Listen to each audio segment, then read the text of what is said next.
Hello friends, आप सभी का हमारे YouTube channel dream government job में स्वागत है। फ्रेंड्स, आप सभी कैसे हैं? आशा करती हूँ आप सभी अच्छे होंगे।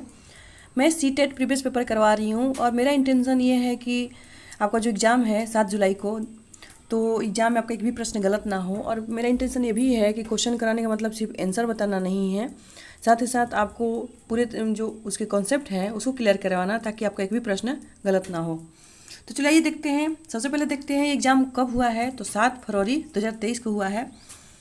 तो चलिए देखते हैं। क्वेश्चन नंबर पहला है, ये सीडीपी है, सब्जेक्ट आपका सीडीपी है ये। क्वेश्चन नंबर पहला है, बच्चों के प्राथमिक वर्षों में विकास का क्रम। बच्चों के प्राथमिक वर्षों में विकास का क्रम कैसा होता है? सरल से जटिल की तरफ, अमूर्त से मूर्त की तरफ, वैश्विक से स्थानिक की ओर, विशिष्ट से सामान्य की ओर। तो सबसे पहले हम समझते हैं, एक एक चीज़ों को समझेंगे, उसके बाद एलिमिनेट करेंगे, ऑप्शन को एलिमिनेट करेंगे। जब आपने सारे ऑप्शन को एलिमिनेट कर दिया तो आपको आंसर, सही आंसर अपने आप पहुंच जाएंगे। सबसे पहले देखते हैं विशिष्ट से सामान्य की ओर। विशिष्ट से सामान्य की ओर, क्या एक बच्चा विशिष्ट चीज़ें पहले बता देता है? क्या एक बच्चा अपने अंगों का एक एक अंगुलियों को पहले संचालन करता है या पूरे हाथ का ही संचालन करता है? कहने का विशिष्ट का मतलब ये होता है कि आप एक पार्टिकुलर चीज़ को, इंडिविजुअल की बात कर रहे हैं, और सामान्य की बात कर रहे हैं कि आपको टोटली इक्वल के। जैसे छोटे छोटे बच्चे होते हैं तो उनकी नज़र में सभी लोग बिल्कुल इक्वल दिखते हैं, एक जैसे दिखते हैं। लेकिन जब बच्चा थोड़ा सा बड़ा होता है तो अपने परिवार के सदस्य को पहचानना सीख लेता है। तो बस विशिष्ट का मतलब यही है कि किसी पार्टिकुलर को ध्यान देना, और सामान्य का मतलब है कि सभी, उसकी नज़र में सभी लोग बराबर हैं। तो यहाँ पर एक छोटा बच्चा किसी पार्टिकुलर को नहीं पहचान सकता है, उसकी नज़र में सभी लोग बराबर हैं। तो क्या होगा? विशिष्ट से सामान्य की ओर नहीं, ये क्या है? गलत है। सेकेंड है वैश्विक से स्थानिक की ओर। वैश्विक मतलब कि वर्ल्ड स्तर पर या बड़े स्तर पर पहले, या स्थानिक यानी कि क्षेत्रीय स्तर पर बाद में। तो क्या बच्चा पहले विश्व के बारे में जानता है उसके बाद अपने क्षेत्र के बारे में जानता है? ऐसा होता नहीं है। बच्चा पहले अपने स्थान के बारे में जानता है, उसके बाद विश्व के बारे में जानता है। तो ये भी ऑप्शन नहीं होगा। अमूर्त से मूर्त की ओर। अमूर्त का मतलब होता है जिस चीज़ों को हम अपने दिमाग में कल्पना करके सीखते हैं, जो हमारे सामने चीज़ें प्रस्तुत नहीं होती है, हम उसे कल्पना करके सीखते हैं। तो क्या एक बच्चा जो अभी चीज़ों को, अपने आसपास की चीज़ों को भी ढंग से नहीं सीखा है, तो क्या वो जो चीज़ें उसके सामने नहीं है उसके बारे में सीख पाएगा? बिल्कुल नहीं। जो सबसे पहले हम क्या करते हैं, जो उसके सामने चीज़ें प्रस्तुत है उसके बारे में पहले बताते हैं, उसके बाद जो चीज़ नहीं है उसके बाद कल्पना करते हैं। जैसे आपने देखा होगा पियाजे की थ्योरी में कि उन्होंने 4 अवस्थाएँ बताई है। पहले अवस्था में बच्चा की 0 से 2 वर्ष, सेकेंड है आपका 2 से 7 वर्ष, तीसरे में है आपका 7 से 11 या 12, और उसके ऊपर है आपका अमूर्त। तो अमूर्त का मतलब यही होता है कि जो चीज़ें हम, जो सबसे लास्ट में होता है, 12 से ऊपर वाले बच्चों के लिए होता है। तो अमूर्त में क्या होता है कि जो चीज़ें हमारे सामने प्रस्तुत नहीं हैं उसके बारे में भी हम कल्पना करके उस चीज़ों को जोड़ तोड़ कर सकते हैं। तो ये भी नहीं हो सकता है। तो यह होगा आपका सरल से जटिल की ओर। आंसर क्या है आपका? ए, सरल से जटिल की ओर। कहने का मतलब है कि आपको सारे ऑप्शन को देखना है, उसके सारी चीज़ों को सीखना है, उसके बाद अपने आप सही आंसर तक पहुंच जाएंगे। क्वेश्चन नंबर सेकंड है, भाषा के विकास में संवेदनशील काल कौन सा है? भाषा के विकास में संवेदनशील काल, कहने का मतलब कि जो बच्चे सीखते हैं उसमें उसमें संवेदनशील काल क्या है? तो आरंभिक बाल्यावस्था, माध्यमिक बाल्यावस्था, किशोरावस्था, प्रसव पूर्वावस्था। तो आइए ऑप्शन को एलिमिनेट करते हैं। प्रसव पूर्वावस्था में बच्चा भाषा कहाँ से सीख पाएगा? बच्चा जब अभी पेट में ही है तो भाषा के बारे में उसको कुछ भी नहीं है। किशोरावस्था भी नहीं हो सकता, काफ़ी हाई लेवल का हो गया वो। माध्यमिक वाला भी नहीं होगा। आपका आरंभिक बाल्यावस्था ये होता है आपका 2 से 6 वर्ष का होता है आरंभिक बाल्यावस्था। तो कह सकते हैं कि बच्चों में भाषा का विकास होता है। जन्म से 6 वर्ष तक भाषा के विकास में संवेदनशील अवधि कही जाती है। तो आपका ऑप्शन क्या है? ऑप्शन ए है, संवेदनशील काल आरंभिक बाल्यावस्था को कहा जाता है। क्वेश्चन नंबर थर्ड है, वह प्रक्रिया जिसमें बच्चे समाज में अपनी भूमिका को सीखते हैं क्या कहलाता है? वह प्रक्रिया, प्रोसेस पूछ रहा है कि जिस प्रोसेस में बच्चा समाज में अपनी भूमिका को सीखते हैं। समाजीकरण, समायोजन, समावेशन, अनुकूलन। तो क्या बोल रहा है? समाज में, क्वेश्चन में ही आंसर छिपा हुआ है। समाज में हम अपनी भूमिका को सीखते हैं, तो आपका हो गया समाजीकरण। आपने समायोजन में क्या होता है? समायोजन में हम उस चीज़ में अपने आप को समायोजित करते हैं जो चीज़ें हमारे अपने ढंग की नहीं है, जो रेगुलर यूज में नहीं है, तो उस स्थिति में भी जाके अपने आप को समायोजित करते हैं। समावेशन और अनुकूलन, इस समायोजन, समावेशन और अनुकूलन, ये तीनों क्या है, ये आपके पियाजे के साथ संबंधित है। समाजीकरण में क्या होता है कि बच्चे समाज में अपनी भूमिका को सीखते हैं कहने, और समाजीकरण, बच्चों का समाजीकरण सबसे पहले अपने परिवार से शुरू होता है। बच्चे अपने परिवार से ही सबसे पहले समाजीकरण की भूमिका निभाते हैं। तो ऑप्शन क्या होगा, ए। क्वेश्चन नंबर 4 है संज्ञानात्मक विकास। एक और बता दूं आपको कि जो समाजीकरण है, समाजीकरण की 2 अवस्थाएं होती हैं आपकी, 2 संस्थाएं हैं। एक प्राथमिक संस्थाएं, समाजीकरण की 2 संस्थाएं हैं, एक प्राथमिक संस्थाएं और एक है द्वितीयक संस्थाएं। तो प्राथमिक, जो समाजीकरण की प्राथमिक संस्थाएं कौन कौन सी आती है इसके अंतर्गत, ये भी जान लेते हैं, क्योंकि क्वेश्चन यहाँ से पूछा जाता है कि प्राथमिक संस्थाएं कौन सी हैं समाजीकरण की। तो आपके परिवार, मित्र समूह, पड़ोस, नातेदारी समूह, ये सब क्या है, आपकी प्राथमिक संस्थाएं हैं। समाजीकरण का विकास शुरुआत यहीं से होता है। द्वितीयक संस्थाएं कौन सी हैं समाजीकरण की? द्वितीयक संस्थाएं में मीडिया, शिक्षा संस्थान, राजनीतिक संस्थान, धार्मिक संस्थान और सांस्कृतिक संस्थान, ये आपके द्वितीयक में आ गया। तो क्वेश्चन आपका प्राथमिक और द्वितीयक, समाजीकरण के प्राथमिक और द्वितीयक संस्थाएं भी पूछी जाती है, तो इसके बारे में भी ध्यान रखें। क्वेश्चन नंबर 4 है संज्ञानात्मक विकास के किस चरण में बच्चे अनुकरण करने लगते हैं व उनमें वस्तु अस्थायित्व की योग्यता आ जाती है। सबसे पहले हम समझते हैं कि वस्तु अस्थायित्व किसने दिया और ये क्या होता है। तो अगर आपने पियाजे पढ़ा है तो वस्तु अस्थायित्व का उन्होंने कॉन्सेप्ट उन पियाजे ने दिया है।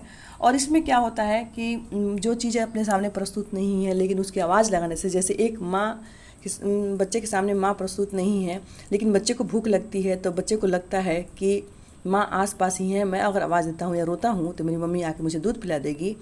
तो बस यही है कि वो फिर आवाज़ चिल्लाता है, रोता है, फिर मम्मी उसकी आवाज़ देती है कि ठीक है आ रही हूँ बच्चा, आ रही बेटा। तो क्या है, बच्चा शांत हो जाता है, कहीं ना कहीं उसे लगता है कि हाँ माँ ने सुन लिया है। तो वस्तु अस्थायित्व का मतलब यही होता है कि सामने चीज़ें प्रस्तुत नहीं होने के बावजूद भी उसका आभास होता है कि हाँ वो चीज़ें आस पास ही हैं। तो ये कब होता है, आपका संवेदिक चालक में होता है, सेंसरी मोटर में होता है। इसमें इसका एज होता है 0 से 2 वर्ष। और इस जो कॉन्सेप्ट दिया है वस्तु अस्थायित्व का, पियाजे ने दिया है।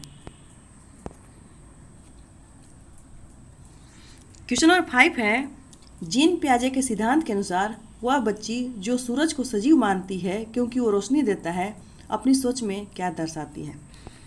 तो ये भी देखते हैं कि ये कॉन्सेप्ट किससे संबंधित है। ये जीन पियाजे, जीन पियाजे नैतिक विकास का सिद्धांत कोहलबर्ग और वाइगोत्स्की, ये तीनों बहुत अच्छी तरीके से पढ़ के जाए। और एक हार्वर्ड गार्डनर, ये 4 मनोवैज्ञानिक हैं, हार्वर्ड गार्डनर, वाइगोत्स्की, कोहलबर्ग और आपके पियाजे। ये चारों को बहुत अच्छे से पढ़ के जाना है। आपके कम से कम 7-8 प्रश्न इन चारों से ही आते हैं।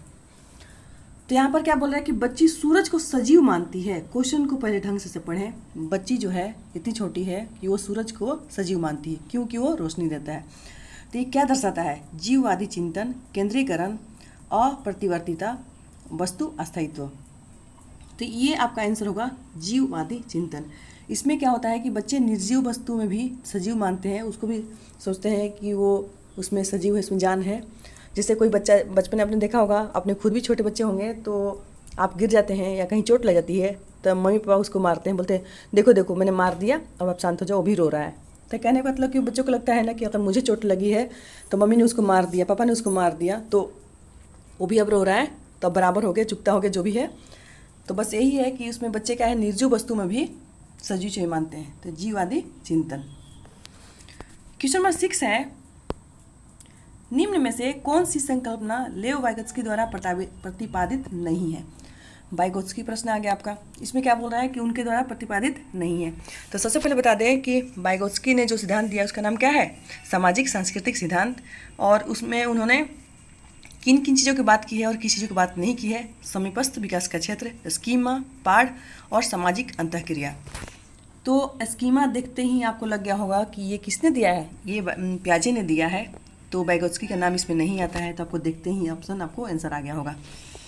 बाकी और भी देखते हैं, समीपस्थ विकास का क्षेत्र, ZPD, इस ZPD जोन ऑफ प्रश्नमंगल डिजिटल, ये किसने दिया है, वाइगोत्स्की ने दिया है। पाठ या ढांचा या स्काफ होल्डिंग, ये भी आपके वाइगोत्स्की ने दिया है। और वाइगोत्स्की के सिद्धांत में है सामाजिक सांस्कृतिक सिद्धांत। इसमें क्या है कि बच्चे अपने समाज से सीखते हैं, अंतःक्रिया करके सीखते हैं, सामाजिक सांस्कृतिक के सिद्धांत में ही बताया गया है। तो ये तीनों क्या है, ये तीनों आपके वाइगोत्स्की से संबंधित हैं। लेकिन स्कीमा है, स्कीमा जो है वो पियाजे से संबंधित है। और स्कीमा में क्या बताया गया है, स्कीमा में बताया गया है कि जो आपके प्रारंभिक ज्ञान है उसको कैटेगराइज करना, आपको वर्गीकरण करना है। कहने का मतलब कि जिस ज्ञान जिससे संबंधित है उसी में आपको खिचड़ी नहीं बनाना है। जैसे आपने 4 बॉक्स रखे हैं, लाल, पीला, हरा जो कलर है, इन सबको मिक्सअप नहीं करना है। आपको अलग अलग कलर, अलग अलग डिब्बे में अलग अलग कलर रखना है। तो इससे क्या होगा, मिक्सअप नहीं होगा। उसी तरह से आपका ज्ञान का भी है वर्गीकरण, जिस कैटेगरी का ज्ञान है उसी कैटेगरी में रखना। बस यही आपके प्रारंभिक ज्ञान को कैटेगराइज करना, तार्किक रूप से उसको रखना। क्वेश्चन नंबर 7 है, लेव वाइगोत्स्की के सिद्धांतों के निहितार्थ के अनुरूप कौन सा कथन शैक्षिक प्रणाली के लिए सही है। यहाँ पर फिर वाइगोत्स्की से संबंधित प्रश्न आ गया। वाइगोत्स्की के सिद्धांतों के निहितार्थ के अनुरूप कौन सा कथन शैक्षिक प्रणाली के लिए सही नहीं है। सही है, यहाँ पर सही नहीं, सही पूछा गया, क्या सही है और किसके आंसर से, वाइगोत्स्की के आंसर से। आइए ऑप्शन देखते हैं। विद्यार्थियों में सहयोग के बजाय प्रतिस्पर्धा को प्रोत्साहित करना, वांछनीय व्यवहार को इनाम देकर बढ़ावा देना, अवांछनीय व्यवहार को सजा देकर घटाना, उपयुक्त इशारे व संकेत प्रदान कर विद्यार्थियों को पाठ या आलम्बन देना, उद्दीपन और प्रतिक्रिया के बीच अनुबंधन को प्रोत्साहित करना। तो चलिए आइए देखते हैं, ऑप्शन को एलिमिनेट करते हैं। यहाँ पर बोल रहा है वाइगोत्स्की के आंसर से। क्वेश्चन को बहुत अच्छी तरीके से पढ़ें। पूछ रहा है वाइगोत्स्की ने कभी, एक तो सबसे पहले है प्रतिस्पर्धा, सहयोग के बजाय प्रतिस्पर्धा अपने आप में नेगेटिव है, आपको देखते ही एलिमिनेट करना है। यहाँ पर सहयोग नहीं बोल रहा है, प्रतिस्पर्धा बोल रहा है जो नेगेटिव है। वांछनीय व्यवहार को इनाम देकर बढ़ावा और अवांछनीय व्यवहार को सजा देकर घटाना, ये आपके किससे संबंधित है, ये स्किनर से संबंधित है, क्योंकि स्किनर ही प्रोत्साहन की बात करते हैं, पुनर्बलन की बात करते हैं।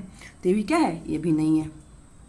उपयुक्त इशारे व संकेत प्रदान कर विद्यार्थियों को पाठ या आलम्बन देना। डी है उद्दीपक और प्रतिक्रिया के बीच अनुबंधन को प्रोत्साहित करना। तो उद्दीपक और अनुक्रिया के बीच अनुबंधन किसने दिया है, थॉर्नडाइक ने दिया है। तो आपका क्या है, ये भी नहीं हो सकता। आंसर क्या होगा, उपयुक्त इशारे और संकेत प्रदान कर विद्यार्थियों को पाठ या ढांचा आलम्बन देना। इसमें स्कैप होल्डिंग, इसका इंग्लिश वर्ड है स्कैप होल्डिंग। इसमें क्या होता है कि विद्यार्थियों को शुरू में ही स्टार्टिंग टाइम बच्चों को मदद दी जाती है। जैसे आपने देखा होगा, छोटे बच्चों को हम साइकिल सिखाते हैं तो सबसे पहले बोलते हैं ठीक है तुम बैठो, मैं पकड़ रखा हूँ, पीछे से पकड़ रखते हैं। जब बच्चा चलाना सीख लेता है तो हम छोड़ देते हैं पीछे से, क्योंकि फिर जीवन भर उसको जरूरत नहीं पड़ती है, फिर बच्चा खुद ही चलाना सीख जाता है। तो पाठ या ढांचा या आपके स्कैप होल्डिंग में बस यही बताया जाता है कि शुरुआती समय में बच्चे को मदद करना। जैसे आपने देखा होगा कि कोई घर बनता है छत, तो उसको छत को खड़ा करने के लिए हम बांस या तंबू डालते हैं। उसके बाद जब हाइट हो जाता है, जो हार्ड हो जाता है आपका सीमेंट वगैरह, तो हम उस बांस को हटा लेते हैं। तो बस वही ढांचा, उसको पार्ट या ढांचा कह सकते हैं, या स्कैप होल्डिंग शुरुआती में उसको मदद देना, फिर अपने आप वो चीज़ें खड़ी हो जाती है। आंसर होगा सी। क्वेश्चन नंबर 8 है, कोहलबर्ग के अनुसार नैतिक विकास की प्रथम अवस्था की क्या विशेषता है। नैतिक विकास में किसका है, कोहलबर्ग का। क्या बोल रहा है, प्रथम अवस्था। तो कोहलबर्ग ने 3 चरण और 6 अवस्थाएं बताई है, और ये प्रथम अवस्था की बात करता है। प्रथम अवस्था में क्या बताया गया है, बच्चे में कोई नैतिकता नहीं होती है, बस उनको लगता है कि जो भी समाज में नियम बना दिए गए हैं वो हमारे लिए स्थायी हैं, वो बदल नहीं सकते हैं। तो चलिए ऑप्शन को देखते हैं। नियमों को निश्चित और निरपेक्ष रूप से देखना, आंसर आपका यही होगा। नियमों को निश्चित और निरपेक्ष रूप से देखना। निश्चित यानी कि जो नियम बना दिए गए हैं वो हमेशा के लिए है, उसमें बदलाव नहीं किया सकता है, प्रारंभिक रूप में यही। तो आंसर आपका यही है। दूसरों को स्नेह और अनुमोदन बनाए रखना, ये भी नहीं होगा। कानूनों और नियमों को बनाए रखना और कर्तव्य का पालन करना, ये भी नहीं होगा। अमूर्त, काफ़ी हाई लेवल की बात हो गई, तो आंसर आपका ए होगा। क्वेश्चन नंबर 9 है, एक प्रगतिशील कक्षा कक्ष में क्या होता है, बच्चों को निश्चित पाठ्यक्रम के अनुसार सीखने के लिए बाध्य किया जाता है। बच्चे उन गतिविधियों में संलग्न होते हैं जिससे वो अपनी क्षमताओं को पा लेते हैं। बच्चों की योग्यता अनुसार उनका नामीकरण और पृथक्करण किया जाता है। बच्चे इनाम को पाने के लिए सजा से बचने के लिए कार्य करते हैं। बच्चे इनाम को पाने के लिए व सजा से बचने के लिए कार्य करते हैं। तो प्रगतिशील कक्षा के बारे में सबसे पहले बात कर लेते हैं, किसने दिया। तो ये अमेरिका के दर्शन शास्त्री जॉन डीवी ने प्रगतिशील कक्षा की बात की है। और इसमें क्या है, व्यवहारिकता की बात की जाती है। इसमें बच्चा स्वयं करके सीखता है, बच्चा स्वयं करके सीखता है आपको प्रगतिशील शिक्षा में। तो चलिए आइए ऑप्शन के देखते हैं। बच्चे का निश्चित पाठ्यक्रम के अनुसार सीखने के बाद किया जाता है। बाद है अपने आप में नेगेटिव है, आपको देखते ही कट कर देना है। बच्चे उन गतिविधियों में संलग्न रहते हैं जिसमें वो अपनी क्षमताओं को पा लेते हैं। कहने का मतलब बस यही आपका आंसर है। इसमें बच्चे अपनी अपनी क्षमता के अनुसार से सहयोग करते हैं, आगे बढ़ते हैं। प्रगतिशील कक्षा में क्या है प्रगतिशील शिक्षा में मुख्य शिक्षा क्या होती है, व्यवहारिकता पर जोर दिया जाता है और इसमें बच्चा स्वयं करके सीखता है। तो यहाँ पर क्या बोल रहा है, बच्चे अपनी क्षमताओं को पा लेते हैं, यानी कि जितनी उनकी अपनी कोशिश करते हैं और जितनी उनकी क्षमताएं हैं और उसके अंदर से सीखते हैं। बच्चे जब स्वयं करके सीखते हैं तो अपनी अपनी क्षमताओं के अनुसार से बच्चे सीख जाते हैं। तो आपका आंसर क्या होगा, बी। क्या बोल रहा है, और बच्चों की योग्यता के अनुसार उनका नामीकरण करना और पृथकीकरण करना। मुझे एक बात बताइए, आपको बच्चों की उनकी योग्यता के अनुसार अगर बांट देते हैं तो हाई लेवल वाले बच्चे हाई लेवल के ही रह जाते हैं, यानी कि जो बच्चे अच्छा सीखते हैं, जो आपके और जो बच्चे नीचे हैं वो नीचे ही रह जाएंगे। तो ऐसा कुछ नहीं है, उनको योग्यता अनुसार से बांटना नहीं है। बच्चे इनाम पाने के लिए और सजा से बचने के लिए कार्य करते हैं, ये भी क्या है, नेगेटिव है। इसमें क्या है, बच्चे खुद स्वयं करके सीखते हैं। और इसका जो अवधारणा दी थी जॉन डीवी ने दी थी, जो अमेरिका के थे। तो आपका आंसर क्या होगा, बी। इसमें बच्चे अपनी क्षमताओं को पा लेते हैं, क्योंकि बच्चे अपने अनुसार से कार्य करेंगे तो अपनी क्षमताओं के अनुसार से बच्चे सीखेंगे। क्वेश्चन नंबर 10 है, निम्न में से किस प्रकार की बुद्धि का वर्णन हावर्ड गार्डनर द्वारा किया गया है। तो हावर्ड गार्डनर ने शुरुआती दौर में 8 बुद्धि के प्रकार बताए थे और उनकी पुस्तक का नाम है frames of mind, the theory of multiple intelligence. बहुबुद्धि का सिद्धांत किसने दिया था, बहुबुद्धि का सिद्धांत हावर्ड गार्डनर ने दिया था। उनकी पुस्तक का नाम क्या है, फ्रेम्स ऑफ माइंड। उसमें उन्होंने स्टार्टिंग टाइम 8 बुद्धि के प्रकार बताए थे, लास्ट में एक बुद्धि जोड़ा था। इसमें कौन कौन सी 9 प्रकार की बुद्धि हैं, दृश्य स्थानिक योग्यता, शाब्दिक भाषाई योग्यता, तार्किक गणित संबंधी योग्यता, शारीरिक क्रियात्मक योग्यता, संगीतात्मक योग्यता, अंतर्विषयक योग्यता, अंतर्वैयक्तिक योग्यता, प्राकृतिक योग्यता और सबसे लास्ट में किसको दिया था, अस्तित्ववादी योग्यता। तो इसमें सामान्य बुद्धि, भौतिक बुद्धि, विशिष्ट बुद्धि की बात उन्होंने नहीं की है, उन्होंने भाषाई बुद्धि की बात की है। आंसर क्या होगा, बी। क्वेश्चन नंबर 11 है, एक प्राथमिक कक्ष में शिक्षिकाओं को व्यक्तिगत वाक्य खुद से बातचीत जो हमारी सोच और व्यवहार का मार्गदर्शन करती है, क्या करना चाहिए। यानी प्राथमिक कक्षा में जो बच्चे व्यक्तिगत वाक्य करते हैं तो एक शिक्षिका को क्या करना चाहिए, प्रोत्साहित करना चाहिए, हतोत्साहित करना चाहिए, नकारना चाहिए के इस्तेमाल के लिए बच्चों को दंडित करना चाहिए। यहाँ पर नेगेटिव और पॉजिटिव के द्वारा भी आप आंसर को दे सकते हैं। दंडित करना नेगेटिव है, इसे देखते ही कट करना है। नकारना चाहिए, ये भी नेगेटिव है। हतोत्साहित करना चाहिए, ये भी नेगेटिव है। पॉजिटिव क्या है, प्रोत्साहित करना चाहिए। इसी बच्चे को जो व्यक्तिगत वाक्य है, इसे क्या होता है, बच्चे अपने कार्यों को मार्गदर्शन देने के लिए, अपने बच्चों को, अपने जो बच्चे हैं, छोटे बच्चे हैं, अपने कार्य को मार्गदर्शित करने के लिए व्यक्तिगत वाक्य करते हैं, निजी भाषण करते हैं। तो उसे क्या करना चाहिए, एक टीचर को उसे प्रोत्साहित करना चाहिए। क्वेश्चन नंबर 12 है, मोहन ने घर व समाज में लड़कों की भूमिका को देखते हुए स्कूल में आयोजित एक कार्यक्रम में लड़की की भूमिका को यह कहकर निभाने से इनकार कर दिया कि वह एक लड़का है, इसलिए वह एक लड़की की ड्रेस नहीं पहनेगा। यह क्या दर्शाता है। ऑप्शन देखते हैं, जेंडर भूमिका में लचीलापन, जेंडर समानता, जेंडर गतिशीलता, जेंडर प्रारूप।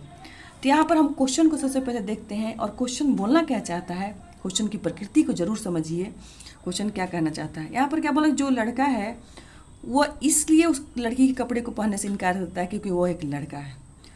तो ऑप्शन देखते हैं, ऑप्शन ए है जेंडर भूमिका में लचीलापन। अगर जेंडर भूमिका में लचीलापन होता तो वो अपने समय के अनुसार से बच्चा कुछ भी पहन सकता था। लचीलापन यानी कि हम उसमें समय और दृष्टि को देखते हुए हम उसमें बदलाव कर सकते हैं, लेकिन बच्चा ने क्या बोला, बदलाव नहीं करने के लिए रेडी है। तो क्या है, ये गलत है। जेंडर समानता, अगर बच्चा जेंडर को बिल्कुल जो लिंग को बराबर रूप में देखता तो भी वो पहन लेता, तो भी क्या है, नहीं हो सकता। जेंडर गतिशीलता, गतिशीलता इसमें क्या है, समय के अनुसार से बदलाव हुआ है तो उसको स्वीकार कर सकता था, लेकिन इसने क्या है, स्वीकार नहीं किया है, तो इसको भी कट करना है। जेंडर प्रारूप, यानी ढांचा, उसके मन में एक ड्राफ्ट बन गया है कि नहीं, लड़का लड़का का ही कपड़ा पहनता है, लड़की लड़की का कपड़ा पहनते हैं, तो बस यही आपका है जेंडर प्रारूप। आंसर क्या होगा आपका डी। उसके मन में एक ढांचा बना हुआ है कि ये लड़का सिर्फ लड़का का कपड़ा पहनते हैं, लड़की सिर्फ लड़की का कपड़ा पहनती है, उसमें बदलाव नहीं कर सकते हैं। ऑप्शन को देखते हुए जाइए फ्रेंड्स। लचीलापन, समानता, गतिशीलता, ये क्या है, कहीं ना कहीं बदलाव को दर्शाता है, लेकिन जो जेंडर प्रारूप है ये एक अस्थायी चीज़ों को बता दिया है कि ये स्थायी है, इसमें बदलाव नहीं किया जा सकता है। क्वेश्चन नंबर 13 है, एक ही कक्षा में अलग अलग क्षमताओं वाले विद्यार्थियों के सीखने सिखाने की प्रक्रिया क्या कहलाती है। यहाँ पर बोल रहा है एक ही कक्षा में अलग अलग क्षमताओं, यानी कि सभी बच्चे अब सीखने की क्षमता अलग अलग होती है, कोई बच्चे जल्दी सीखते हैं, कोई देर से सीखते हैं, कोई सामान्य ढंग से सीखते हैं, और उसमें बोल रहा है कि एक ही कक्षा में सभी तरह के बच्चे हैं, उसमें सीखने सिखाने की प्रक्रिया क्या कहलाती है। विभेदित निर्देश, मानकीकृत निर्देश, उद्दीपन, अनुबंधन। तो यहाँ पर क्या होगा, ऑप्शन ए विभेदित निर्देश, यानी कि इसमें बिना किसी भेद के निर्देश को दर्शाया जा रहा है, इनकी बच्चों को निर्देश दिया जा रहा है बिना किसी भेदभाव को। ये कोई भेदभाव नहीं किया जा रहा कि कौन बच्चा जल्दी सीख रहा है, कौन बच्चा देर से सीख रहा है, उसमें कोई भेदभाव नहीं किया जा रहा है। तो आंसर क्या होगा, विभेदित निर्देश। क्वेश्चन नंबर 14 है, सामाजिक रचनावादी कक्षा कक्ष में मूल्यांकन का प्रमुख तरीका क्या होता है। सामाजिक रचनावादी कक्षा कक्ष में मूल्यांकन, इवैल्यूएशन की बात की जा रही है, क्या तरीका। वस्तुनिष्ठ प्रत्याहन आधारित परीक्षाएं, सहयोगात्मक परियोजनाएं, मानकीकृत परीक्षाएं, मानक संदर्भित परीक्षाएं।